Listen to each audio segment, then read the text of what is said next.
Hello and welcome to the FinanceSmartz Entrepreneurship Series. Here is our host, Arul Nigam. Hello everyone, welcome to Season 2 of the Entrepreneurship Series from FinanceSmartz. Today, I'm delighted to be speaking with Mr. Jayachandran. Mr. Jayachandran has built a career as an entrepreneur, from working at large corporations to a startup, where he now serves as Chief Operating Officer.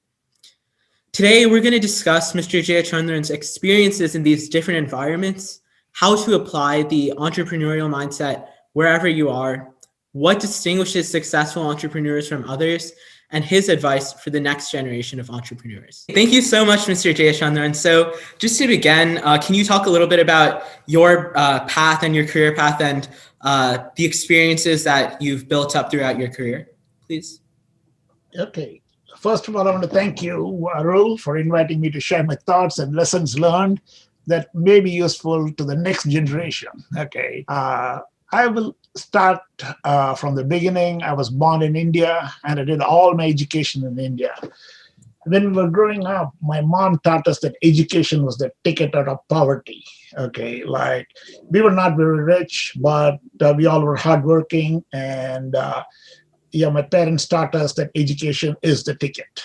Like my brothers, I also worked very hard during my school and college. I was the top rank holder in my school, valedictorian, and in my college, I was a top rank holder, college valedictorian. I did my MBA and got hired by Burroughs Corporation, and I came over to US in 1979. I did not stop my education when I left the university. Okay, I continued to learn by reading books. See, I was not just a voracious reader. Okay, I was a seeker. Okay, I knew very early in life that the answers to most questions in life were already known and are documented in books, tapes, CDs, videos, DVDs, TED Talks, podcasts. By seeking answers, I found them through these media. Okay, like different media at different points in time. For instance, in the 70s, it was books. In the 80s, it was audio tapes. In the 90s, it was CD. And in the 2000s, it was DVDs. Now it's podcasts and TED Talks. Also, early in life, okay, I realized that while a steady job can guarantee you a 3-bedroom house and a 2-car garage in America, to attain true financial independence, I knew that I had to pursue an additional venture. Okay, which will be consistent with my self-imposed restrictions. Let me tell you what my self-imposed restrictions are. I wanted to be a family man. I wanted to be a good dad. I wanted to be a basketball coach. But those things limit you. And I consciously chose those limitations. Okay. And also I knew that I was wired for a knowledge-based venture rather than a physical-based venture because I was completely unafraid of seeking answers.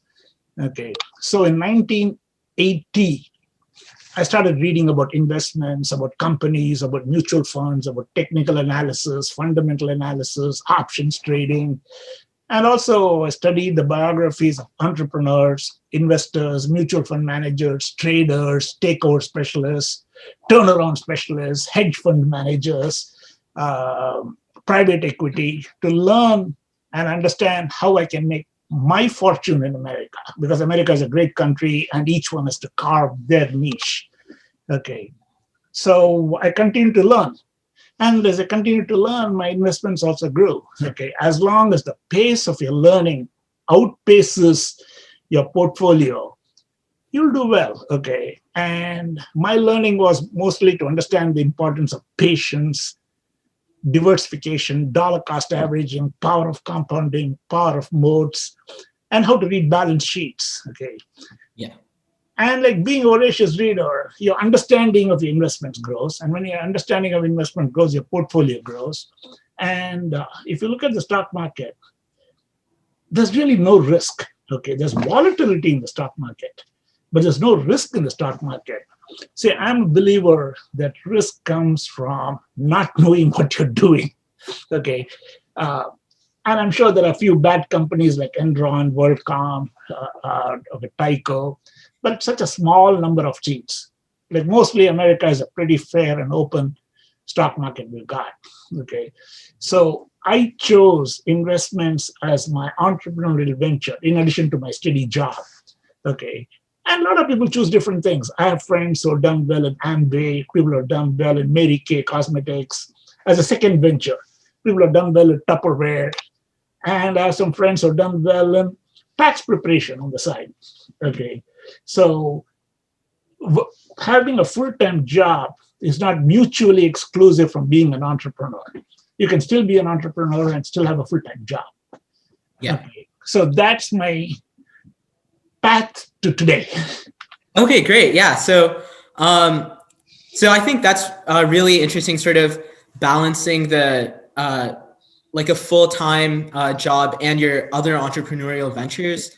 But could you talk a little bit about how maybe what some of the challenges you faced in entrepreneurship and how the lessons you gained from that and the skills you built there, how you applied that in your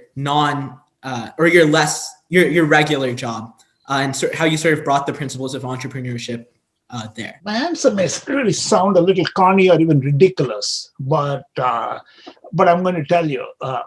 See, when you know the outcome, challenges and hurdles are meaningless. Okay, you know what the outcome is. I've always viewed hurdles as one more thing to do. Hurdles are not showstoppers. It's one more thing that you got to do.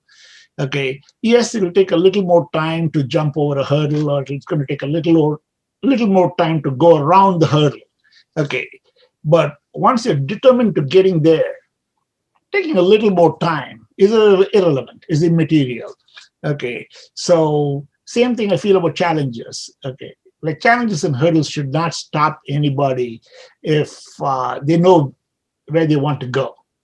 Okay. Right. Challenges and hurdles may force you to take a little longer to getting there, but it should not stop you from getting there. Okay. And since I've always been fixated to my goal, challenges and hurdles did not worry me at all. And I'm going to share with you a secret, but don't tell others. Okay. This is a secret. Okay. See, you can either be fixated on your goal and flexible in the means, or you can be fixated on the means and flexible in your goals. Right. Having read hundreds and hundreds of biographies of really successful entrepreneurs, I can tell you, successful people are fixated on the goal. They are flexible on the means. Whereas most people are fixated on the means and flexible on the goals. Okay, now let me relate that to the professional life, okay, how it happens. See, like successful companies are clear about the goals and they'll do what it takes to getting there. Unsuccessful people, they're not fixated on the goals. Okay, they're fixated on the means. This is how I'm going to do my job. Okay, and whatever the outcome is, I'll take it. Yeah. And my advice to you is don't be fixated on the means, be fixated on the goal. So this is a secret between you and me. Don't tell anybody. I know this is a podcast. So my answer is be clear and fixated on your life's goals. Okay. And do whatever it takes. There'll be challenges, there'll be hurdles, go around them. If it takes a little longer, it takes a little longer, but you know where you want to go there. Okay. And here I want to get on a soapbox and share with you some misconceptions about being an entrepreneur. Okay. Most young people mistakenly think that you need to invent something or innovate something to be an entrepreneur. Most people actually wait for that one great idea. Okay. And while they're waiting for that one great idea, time passes. And when time passes, at some point they give up on the dream because they're waiting for that one great idea. Right. Okay, I'm going to share you some real life examples of people who did not wait for that idea. Okay. I don't know if you've heard of a guy called Wayne Huizenga. If you're not heard, I'll tell you. This guy was a garbage man. Okay. He used to collect garbage. He saved up money and bought his own garbage truck. He built a small clientele and he had his own clientele. Then he bought a second garbage truck. Then he bought his third garbage truck. Eventually, he owned Waste Management Company, the world's largest garbage collection company. Okay. Oh, wow. And So he did not wait for an invention. He did not wait for an invention. He did what he did, and he did more of it. And let's study the same guy, being an entrepreneur. He used to go to the ethnic grocery stores. Okay, you're too young, you won't know. In the 70s and 80s, if you go to an Indian spice store, they'll also rent out Indian movies as videos, VHS tapes. Okay. Yeah. And he thought, hey, that's a good idea. Okay, if only the immigrants are looking at videotapes, even the American public would be interested. He started Blockbuster. The same guy, the garbage guy. Okay, the Blockbuster, he had thousands of stores. And he sold the company. Okay, and the company went bankrupt later after he sold it. The same guy, I'll give you another example. Okay, another business is, which requires no invention, innovation, is used car sales.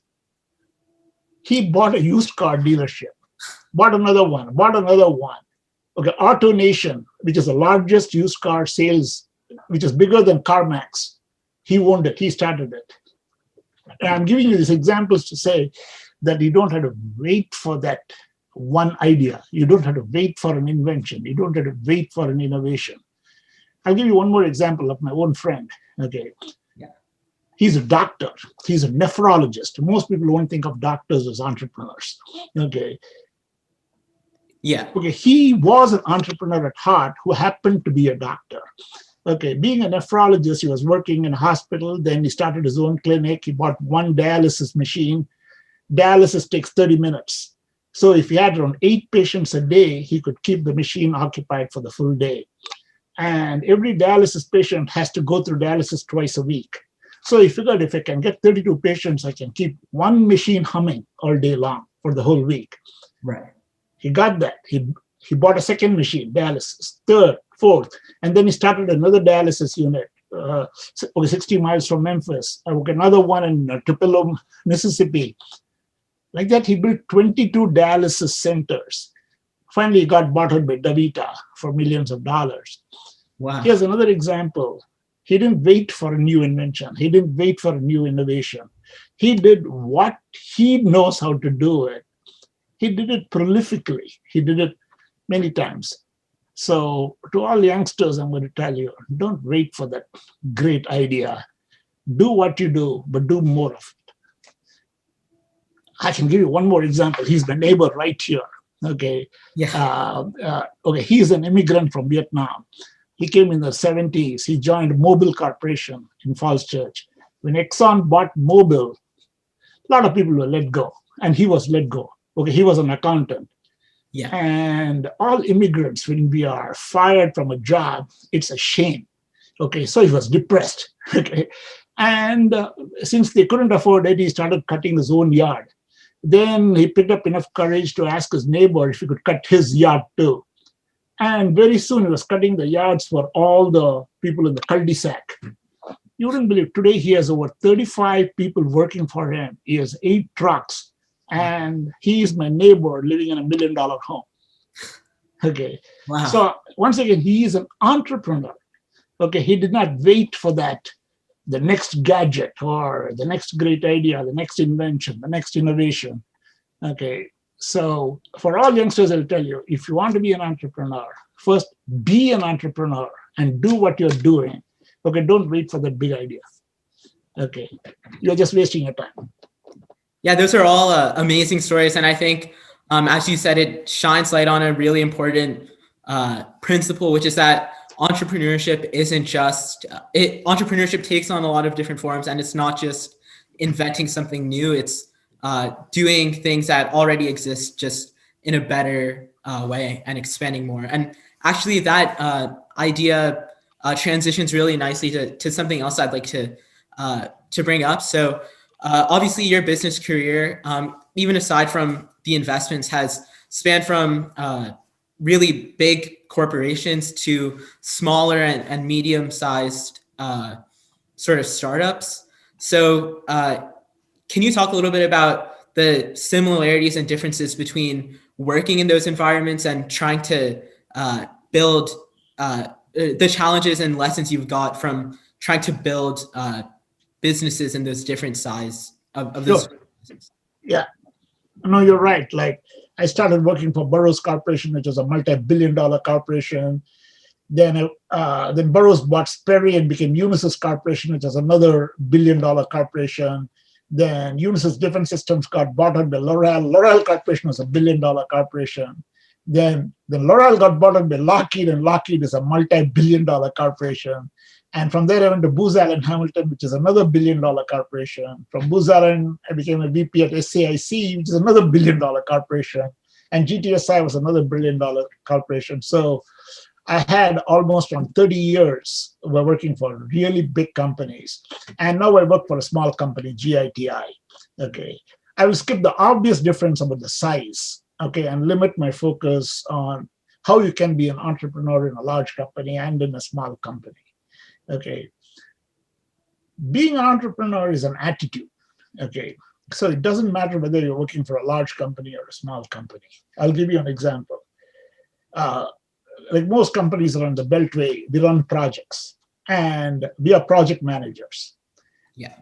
The project managers should view themselves as entrepreneurs, but a risk-free entrepreneur. What I mean is, when we win a program and give to a project manager, we are giving the project manager a money-paying customer who's going to pay every month.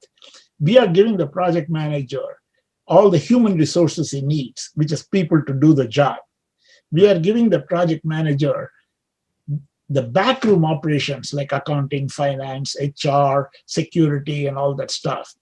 So the project manager, if he views himself as a business that he's running, with the advantage of not taking any risks, he can grow that business. Okay. But most project managers, they view themselves as employees. And what they do is they do a good job of managing the project, but not viewing that as a business somebody has given them to grow. Right. Okay. So regardless of whether it's a small business or a really large business, your fiefdom or your span of control, you got to view it like it's your business, okay, and grow that business, okay. See, even in large companies like Lockheed Martin, when I worked for Lockheed Martin, yeah, it's a $34 billion company at that time, okay. Right. But Lockheed Martin Mission Systems was only a $3 billion company. Of the Mission Systems, I was in the Manassas division of it, which is a $100 million company. And in that, my project was only a $14 million project. Okay, I got a view that Lockheed has given me an opportunity to run a business which is $14 million. Okay, and I got to view it that way and bring the entrepreneurial spirit within me to run that small unit. Okay, so working in a large business does not suffocate you. Okay, as long as you bring the entrepreneurial spirit from within to the company. Same thing in a small company. In a small company, the whole company may be worth only around $30 million worth of business. So you got to view that as a business that you have been given the opportunity to run. Okay. So it is not the largeness or the smallness of the business, but it is what you bring to it every day, that entrepreneurial spirit. Okay, not unfortunately, I think it's a matter of fact that very few people bring that entrepreneurial spirit. Okay, like every day they bring to work, like saying, I'm an employee, I'll be a good employee. Yeah. But see, when you're graduating from school, okay, don't hesitate whether it's a large company or a small company. In a large company, I cannot be an entrepreneur. In a small company, I have more chances. No. Entrepreneurial spirit is what you bring to the company and not what the company gives you. Okay. Like every day when you go to work, you got to think like an entrepreneur. Like say you are your own contractor. Okay. And your next business is going to come from how well you do today. Yeah. And yeah, there are advantages and disadvantages in terms of size, in terms of complexity, in terms of facilities provided.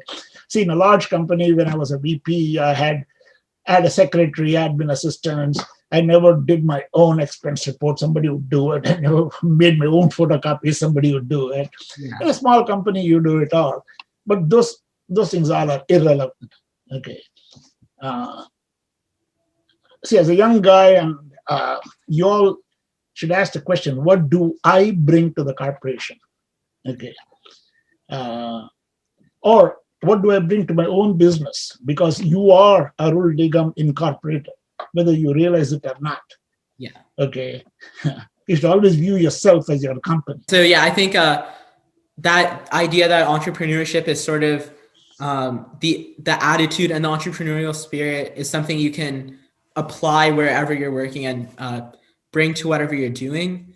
And so just to focus on that a little bit more, I guess to some extent you're saying really entrepreneurship is ultimately, although there are small differences, ultimately it's the same whether you're at a big company or at a smaller company. But so if what would you recommend if there's a student who's interested in a life of entrepreneurship? I guess you were sort of getting at this before, but what do you think the benefits would be of first trying to pursue a traditional form of building experience before joining a startup, or just joining a startup immediately? Of course, they can be an entrepreneur wherever they go, but if they're interested in that, where do you think would be a good place to start to try and prepare for that kind of a career and a life of entrepreneurship? My bias would be if you're going to work for somebody, but if you're going to be on your own from day one, okay, that's the most preferred method. Okay, but if you want to work for somebody, work for a large company, because the reason is you'll get to understand various aspects of the business. Okay, and also professionalism you learn in a larger company. Small companies are not professionally managed. Okay, it's managed based on the whims and fancies of the founders of the company. Okay, in a large company, you'll get used to processes, policies, procedures, protocols. Okay, and you know various aspects of the business. Okay, over a period of time, like in your first year, you're not going to be exposed to everything. But if you work for large companies for 10 years, okay, you'll know the various aspects of the business. Whereas working for a small company, you can make a big difference. Right. I'll give you the example. See, in basketball, there are 5 players, whereas in football, there are 11 players on the field at the time. It's actually 11 plus 11, 11 offense, 11 defense, 22. In a basketball, because there are only 5 players, any one player can make a difference. Right. Okay. Whereas in football, it's not easy for one player to be a game changer. Okay, so that's the difference between small company and large company. In a small company, you can be a game changer. Okay, whereas in a large company, it's going to take you some time to be a game changer. Okay, the go-to guy, because there are a lot of other go-to guys. Right. So for a young guy, if you know what you want to do, okay, I would recommend, even if you are working full-time on another job, but do your other thing that you're good at. Okay, after the 8 hours you give to your employer. Okay, because that other thing, which is your passion, is what's going to bring significance and greatness to your life. Right. Okay, see a routine job will definitely give you a 3-bedroom house and a 2-car garage. Okay, but if you are looking for legacy, if you are looking for significance, if you're looking for meaning, okay, you got to do what you're passionate about on the side.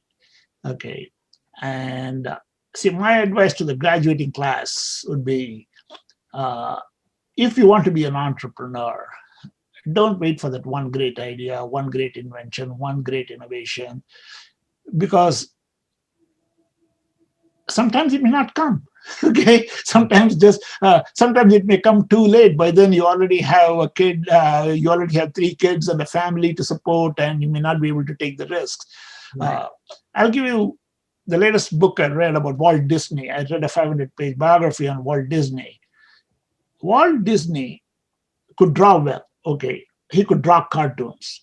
Yeah. He lived very poor. Okay, he was not good at school. But that was his passion. That was what he was good at.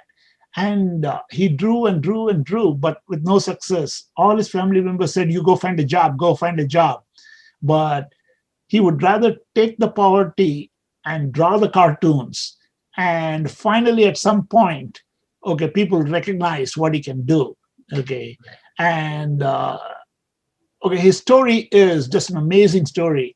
Like, who would have thought a cartoonist who lived really poor, okay, would own Disneyland, Disney World, Epcot Center, and all that stuff. Yeah. Okay, and because he did what he wanted to do, yes, his life was a struggle. Okay, but that doesn't matter. Okay, that really doesn't matter. Uh, After he was successful, people called him an entrepreneur. Okay, until then he was a loser. Okay, after he was successful, he became an entrepreneur. This is what's called the survivor bias. Survivor bias is we only talk about the people who survived. We don't talk about the people who all were killed in the battle. Okay. See, only the survivors are called entrepreneurs. The people who are not recognized entrepreneurs are those who gave up too soon. Okay, so my advice would be, okay, don't give up too soon. Okay, if you continue doing what you're doing for a long period of time, somebody will notice, then another person will notice, and another person will notice, and suddenly you'll be called an entrepreneur. Yeah. Okay, so that would be my advice for the graduating class. Okay, find out what your passion is. Like, don't worry about taking up a full-time job. You need the full-time job because salary is the easiest dollar you're going to earn. Okay, let me guarantee you that. Okay, outside of your salary, try earning $1,000. You know how difficult it is outside of your salary. Okay, so if you're not bold, okay, take up a job, but don't give up your passion. Do it on the side and grow that passion. You'll do well. I'm telling you, this is a great country. Like, everybody will do well if you work hard. So, but don't wait for the great idea, one great invention. If it comes, take it. Okay, leverage it, exploit it. But if it doesn't come, do what you're comfortable doing, but do more of it. Yeah, and I think that sort of gets back to the idea of that you were discussing earlier of being firm in your goals and flexible in the means. Yes, always. Okay, all successful companies are like that. Okay, whereas unsuccessful companies, they are attached to the means. They sacrifice their goals because they say, like, hey, with this means wherever I can go, I'll go. It's like saying, see, if you want to go from here to Austin, Texas, you better have that as a goal. Whatever would take you there, take it. Yeah. Okay. Whereas others that are will say, I want to get onto this train. Wherever this train goes, I'll go. Right. Okay. Those are the guys who are fixated on the means, saying, this is the train I'm going to take. That may not go to Austin, Texas. Okay. So be firm on the goal. Okay. And be flexible in your means. And so would you say, in your experience, that distinction, being flexible in your goal versus being flexible in the means, would you say that is one of the biggest like distinguishing factors in the success or failure of entrepreneurs? Absolutely. I would bet good money on it. That is what it is. Okay. They know what they want and they go after it. They're not worried about hurdles. They're not worried about challenges. They're not worried about how long it will take. Okay. Whether they'll even live to see the product. See, for instance, Walt Disney was not alive when Epcot Center was built. Yeah. Okay. And when they opened Epcot Center, the chief guest, whoever was cutting the ribbon, he gave a speech and he said, I wish Walt Disney was here to see this. Okay. Yeah. And Roy Disney got up and said, Walt Disney was the first one to see it. Oh, wow. Okay. So, because Walt Disney saw it in his mind's eye, the Epcot Center, okay, the experimental prototype of Community of Tomorrow, EPCOT, okay. On that note, sort of, what would you say are your final words of wisdom for entrepreneurs who are just starting out, or maybe if you could go back to the beginning of your career, what advice would you give yourself? My advice would be decide what you want to do and do nothing else. Once you know what you want to do, understand that everything else is a distraction. Okay, if you know where you want to go, everything else is a distraction. Okay. Second advice I would say is do what comes easy to you. Okay, people will always ask you to do the hard thing. No, do what comes easy to you, but work hard at it. Yeah. Be prolific. For somebody, I give the example, Picasso drew over 11,000 drawings. Only 60 became famous. But you are able to see the 60 because he drew 11,000 drawings. Yeah. Okay, he was prolific. Right. And we remember Picasso. I'll give you another example of Michael Jordan. Most people don't know the statistic. Michael Jordan has missed more shots than Larry Bird or Magic Johnson have even attempted. Wow. Okay, he has missed more, and still we remember Michael Jordan is the greatest of all time. Yeah. My advice is a big shot is a small shot who keeps on shooting. Okay? Oh, yeah. Okay, who never gives up. And if you want to be an entrepreneur, my third advice is do not let hurdles stop you.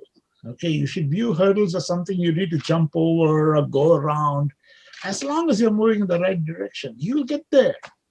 A little sooner, a little later, who cares? You'll get there. Okay.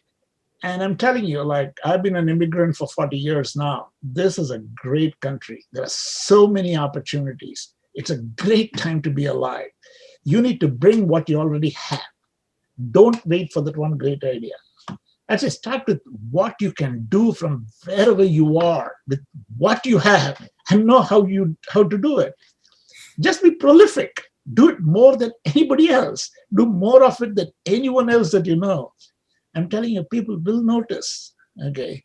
And you'll be very successful beyond your wildest dreams, okay? Beyond your wildest dreams. You cannot even comprehend that, okay? So we live in a great country at a great time right now with so many opportunities. As long as you can focus on what you can do from wherever you are, okay? Don't say, I don't have this, don't have that. All of us can do something and do more of it. That's my advice to all entrepreneurs. Okay, don't wait. Just start doing and do nothing else. Yeah, I think that's all really valuable advice and actionable advice that people can actually do. And I think most importantly, it broadens the definition of entrepreneurship. Because as you were mentioning earlier, I think a lot of people have a very narrow view of what entrepreneurship is and what it means to be an entrepreneur. But as you've shown, it can really be a lot more than what most people think. And whatever you do, you can become an entrepreneur and do whatever you do the best. Yes. I really want to thank you for giving me this opportunity to share my lessons learned. Okay, I'm not saying this is the lesson learned, but all of us learn when we walk through life. And it's actually a privilege being able to share it to the next generation so that they don't have to go through what we went through. You guys have to stand on the shoulders of people who went before you. And what you're doing as a young kid, okay, having these podcasts is actually documenting for posterity, okay, lessons learned from people who are older than you or people who have done things that you're not done. Okay, I think what you're doing is an incredible job. And okay, continue doing that. Be prolific. Keep doing it. Okay, more and more of it. So thank you, Arul. Thank you very much. Thank you for taking the time to come speak with me. And I think this is all really helpful for everybody. And so, yeah, I really appreciate you taking the time to speak with me. And I hope you have a great rest of your weekend. Thank you. Thank you.